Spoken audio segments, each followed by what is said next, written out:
Guatemala, 15 de enero de 2026. Hoy vamos a hacer una radiografía del Estado a través de los documentos oficiales de un solo día. Analizaremos desde la convocatoria para elegir a la figura más importante de la justicia del país, el fiscal general, hasta el presupuesto detallado del Instituto Nacional de Estadística. Veremos también cómo se profesionaliza la Policía Nacional Civil y finalmente bajaremos al terreno, a ver una serie de acuerdos municipales que impactan directamente en el día a día de la gente. Vamos a ver cómo estas decisiones, que parecen inconexas, en realidad forman un único engranaje. Venga, vamos a meternos en faena con el primer tema, que es de alto voltaje. Organismo Legislativo, Acuerdo número 1/2026 del Congreso. Se convoca a la instalación de una comisión de postulación para elegir al próximo fiscal general y jefe del Ministerio Público. Un puesto clave, vamos. Clave es poco. Es la persona que dirige la acción penal pública del país. Y aquí lo fascinante no es la convocatoria en sí, sino quiénes van a estar sentados en esa mesa. La comisión la preside el presidente de la Corte Suprema de Justicia, pero lo acompañan los decanos de las facultades de Derecho de todas las universidades del país, el presidente del Colegio de Abogados y Notarios y el presidente del Tribunal de Honor de ese mismo colegio. Entiendo la teoría que hay detrás. Sobre el papel, parece una fórmula diseñada para blindar la elección, para crear un cortafuegos académico y gremial frente a la influencia política directa. Pero seamos críticas. ¿Funciona de verdad? Un comité tan diverso, con representantes de tantas universidades, cada una con sus propios intereses y visiones, ¿no corre el riesgo de convertirse en un campo de batalla donde al final se elige al candidato de consenso menos polémico en lugar del más cualificado o valiente? Has puesto el dedo en la llaga. Ese es el gran dilema de este tipo de comisiones, no solo en Guatemala, sino en toda la región. El diseño busca un equilibrio de poderes, sí, pero también puede llevar a una parálisis o a lo que en política se llama una negociación de cromos. Claro. Cada sector puede intentar colar a su candidato afín, y el resultado final puede ser una lista de 6 nombres que no represente a los mejores, sino a los que han logrado más apoyos en esa negociación a puerta cerrada. La gran pregunta es si este diseño es suficiente para resistir las presiones informales que históricamente marcan estos nombramientos. Además, el acuerdo subraya que todos los integrantes de esta comisión deben prestar juramento de fidelidad a la Constitución. Suena muy solemne, pero en la práctica, ¿qué impide las alianzas estratégicas o las presiones políticas veladas? Al final, de esa comisión sale una lista de 6 candidatos para el presidente de la República.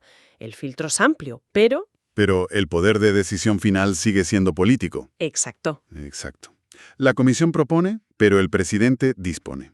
Sin embargo, la calidad de esa lista corta es fundamental. Si la comisión hace un trabajo riguroso y presenta a 6 perfiles de altísimo nivel técnico e independencia probada, le pone muy difícil al presidente elegir a un candidato afín pero poco cualificado sin pagar un coste político. Claro, la presión pública sería enorme. Bueno, pues de la lista ya llega cocinada con candidatos mediocres o cuestionables. El sistema ha fracasado desde el principio.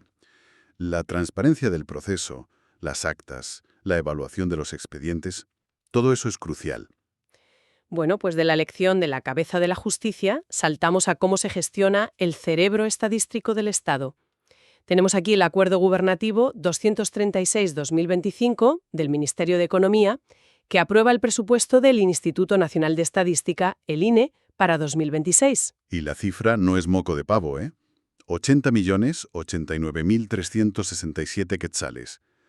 Pero más allá del total, el desglose es lo que cuenta la verdadera historia.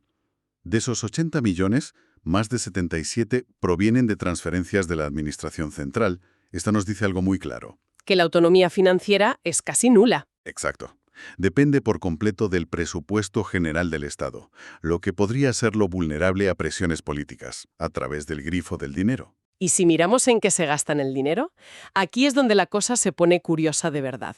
De los 80 millones, más de 48 se van a servicios personales. A ver, traduciendo esto al cristiano, más del 60% del presupuesto es para pagar sueldos. Correcto. Y esto no es necesariamente malo, pero sí es muy revelador. Nos indica que el INE es una institución intensiva en capital humano, lo cual tiene sentido. Necesitas encuestadores, analistas, estadísticos, gente. Sí, claro. Si conectamos esto con el panorama general, vemos las prioridades. El programa más grande es el de generación de censos y encuestas, con 35 millones, lo que es lógico. Pero el segundo es actividades centrales, con 28 millones, que suele incluir la burocracia, la gestión interna, por encima de la producción de estadísticas como tal, que se lleva casi 17 millones. Es que es alucinante ver el nivel de detalle. Hay partidas para arrendamiento de edificios por 8 millones, materiales y suministros por 9, pero lo que me parece una pasada son cosas como tintes, pinturas y colorantes por más de 1 millón de quetzales o llantas y neumáticos por casi 90.000. Parece una nimiedad, pero que se especifique hasta este punto nos da una idea de la maquinaria burocrática que hay detrás. Exacto. Y uno se pregunta, ¿para qué necesita una oficina de estadística 1 millón de quetzales en pintura? Van a pintar los números a mano. Bromas aparte, esto ilustra dos cosas. Por un lado, un intento de control y transparencia, de que cada céntimo esté asignado. Pero por otro, puede ser un síntoma de una burocracia anquilosada donde se replican presupuestos año tras año sin cuestionar si esos gastos siguen teniendo sentido. El eterno debate entre control y agilidad. Además, el propio documento pone límites. El artículo 5 dice que solo se pueden crear nuevos puestos si son para aumentar la cobertura y si hay un estudio técnico y financiero que lo respalde. Esto suena a un intento de ponerle coto a esa sangría del 60% en salarios, ¿no? Como un mecanismo para evitar que la institución se convierta en una agencia de colocación. Totalmente. Es una cláusula de control del gasto. Intenta asegurar que el crecimiento de la plantilla responda a una necesidad real del servicio y no a clientelismo político. Es un reconocimiento implícito de que el gasto en personal es la partida más grande y delicada y que debe ser vigilada con lupa. Y si el presupuesto del INE nos muestra cómo se invierte en la inteligencia del Estado, los datos, ahora vamos a ver cómo se invierta en su brazo ejecutor, la Policía Nacional Civil. Tenemos varios acuerdos del Ministerio de Gobernación, todos del 14 de enero convocando cursos de ascenso. Sí, se convoca al 21º curso para ascenso a subinspector y al 12º curso de incorporación de oficial tercero, entre otros. Lo relevante aquí no son los nombres de los cursos, sino lo que nos dicen sobre el intento de profesionalizar la fuerza policial. Se trata de establecer una carrera basada en reglas claras, en mérito y experiencia. Lejos de ascensos arbitrarios, entiendo. Eso es. Veámoslo. Para ascender a subinspector, un agente necesita ser guatemalteco, no tener antecedentes penales, tener un título de diversificado y un mínimo de 5 años de servicio. Y además... Superar una evaluación de desempeño. No parece un regalo. Para nada. Y eso es solo el primer filtro. Luego los postulantes tienen que pasar por un proceso eliminatorio que incluye pruebas médicas, físicas, de conocimientos y una evaluación de confiabilidad, que es básicamente una prueba de polígrafo y un estudio socioeconómico para detectar posibles vínculos con la corrupción. Es un esfuerzo muy serio. Me llama la atención la rigidez del proceso. Las evaluaciones empiezan el 19 de enero y los resultados finales tienen que estar antes del 28 de febrero. Plazos muy estrictos. Y el curso en sí dura 6 meses. Pero lo que más me choca es el artículo 24, que detalla las causas de baja. No tener un 90% de asistencia, por ejemplo. ¡Un 90%! ¿Refleja esto un problema previo de indisciplina en los cursos? ¿O es simplemente un intento de profesionalizar al extremo un cuerpo que lo necesita con urgencia? Creo que es una mezcla de ambas cosas. Por un lado, establece un estándar muy alto, enviando el mensaje de que un ascenso no es un derecho, sino un privilegio que se gana con disciplina. Buscan gente comprometida. De experiencias pasadas, donde los cursos no se tomaban con la seriedad debida. Si quieres construir una institución sólida y recuperar la confianza ciudadana, que es el gran reto de cualquier policía en Latinoamérica, tienes que empezar por tu propia gente. Las reglas tienen que ser duras y aplicarse a rajatabla. Tiene sentido. Al final, un subinspector va a tener gente a su cargo, va a tomar decisiones críticas en la calle. Es un microcosmos del fortalecimiento del Estado. La transparencia de publicarlo todo en el diario oficial también es un paso en esa dirección, supongo. Sin duda, hace que el proceso sea auditable y que cualquier agente que cumpla los requisitos sepa que tiene una oportunidad. Reduce el margen para el amiguismo y la discrecionalidad, que son dos de los grandes males en la administración pública. Y mientras las instituciones nacionales se centran en profesionalizar sus filas, a nivel local los problemas son mucho más terrenales. Más directos. Bajamos a los municipios. Por ejemplo, San José Poaquil, en Chimaltenango. publica el acta de una decisión que afecta directamente al bolsillo de sus vecinos. Un ejemplo perfecto de cómo funciona la gobernanza a ras de suelo. El acta número 02-2026 aprueba subir el canon mensual de agua potable de 5 a 10 quetzales. ¿Un aumento del 100%? Del 100%. Y la justificación que da el Consejo Municipal es que en 2025 cerraron con grandes pérdidas por el subsidio municipal y que la situación es, bueno, insostenible. Vale. La justificación oficial es la sostenibilidad financiera, una palabra que suena muy bien. Pero una subida del 100% de golpe es un golpe duro para la economía de muchas familias. El acta menciona si se consideraron otras opciones o si se va a implementar algún tipo de ayuda o tarifa social para los hogares más vulnerables. No, el acta publicada es bastante escueta al respecto.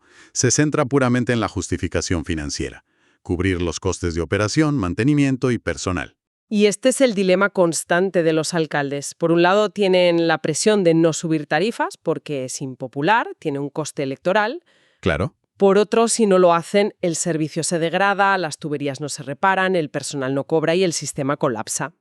Aquí han tomado la decisión pragmática, aunque seguramente dolorosa para muchos. Y parece que no es la única medida para hacer caja.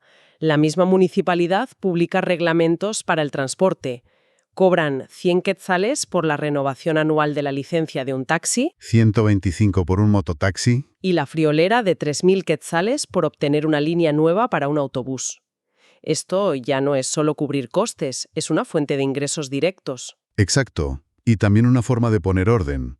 Al regular y cobrar por estos servicios, el ayuntamiento no solo recauda, sino que también ejerce control sobre quién puede operar, bajo qué condiciones, cuántos vehículos hay. Es el esfuerzo de un gobierno local por ordenar su territorio y generar ingresos propios para no depender tanto de las transferencias del gobierno central. Justo lo contrario a lo que veíamos con el INE. Eso es una búsqueda de autonomía financiera a pequeña escala. Y este patrón se repite. Vemos a Canillá, en el Tipché, aprobando un reglamento para el manejo de residuos y otro para el agua. O a Concepción, en Sololá, que actualiza los datos de su unidad de información pública para cumplir con la ley. Son los engranajes pequeños pero esenciales de la máquina estatal. Demuestra que la administración pública es un sistema multinivel.